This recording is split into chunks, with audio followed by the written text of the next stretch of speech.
Assalamualaikum warahmatullahi wabarakatuh. Perkenalkan, nama saya Muhammad Fadli Arasyid dengan NPM 251298 kelas H mata kuliah Pancasila. Kali ini saya bakal mempresentasikan Pancasila sebagai dasar nilai pengembangan ilmu pengetahuan. Rangkaian memenuhi ruang digital. Di tengah pesatnya perkembangan teknologi, ruang digital sudah jadi bagian dari kehidupan sehari-hari, mulai dari belajar, kerja, hiburan, sampai interaksi sosial. Semuanya menyambung lewat dunia digital, karena itu kita butuh pegangan biar aktivitas di ruang digital tetap sehat, etis, dan bermanfaat. Nah, disinilah Pancasila berperan. Pancasila itu bukan hanya dasar negara, tapi juga bisa jadi acuan nilai dalam mengembangkan ilmu pengetahuan dan memanfaatkan teknologi secara bertanggung jawab. Berikut saya coba uraiin rangkaian proses yang perlu kita pahami untuk memenuhi ruang digital secara bijak.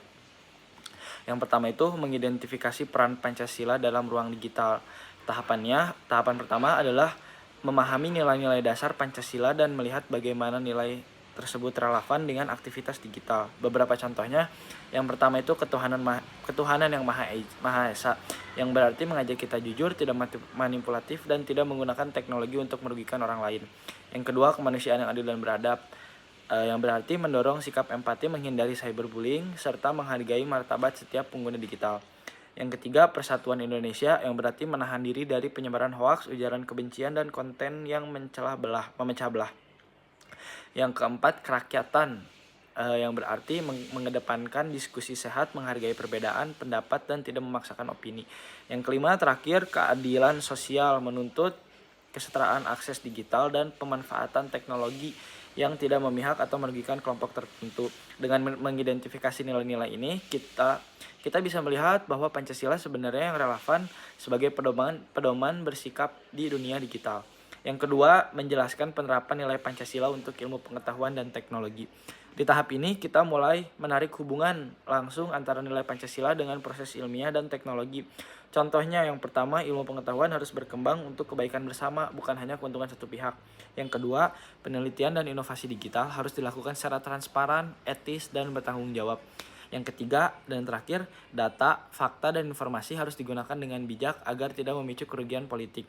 Ini menunjukkan bahwa Pancasila mampu mengarahkan perkembangan teknologi agar tetap beretika dan tidak mengabaikan kemaslahatan masyarakat. Yang ketiga, menerapkan Pancasila dalam aktivitas digital sehari-hari. Setelah memahami konsepnya, kita masuk ke penerapan nyata. Contoh implementasi antara lain, yang pertama, membiasakan berpikir kritis sebelum menyebarkan informasi. Yang kedua, mengutamakan etika komunikasi saat berdiskusi atau berdebat secara daring. Yang ketiga, menggunakan teknologi untuk kegiatan positif seperti belajar, berbagi informasi bermanfaat, atau berkolaborasi.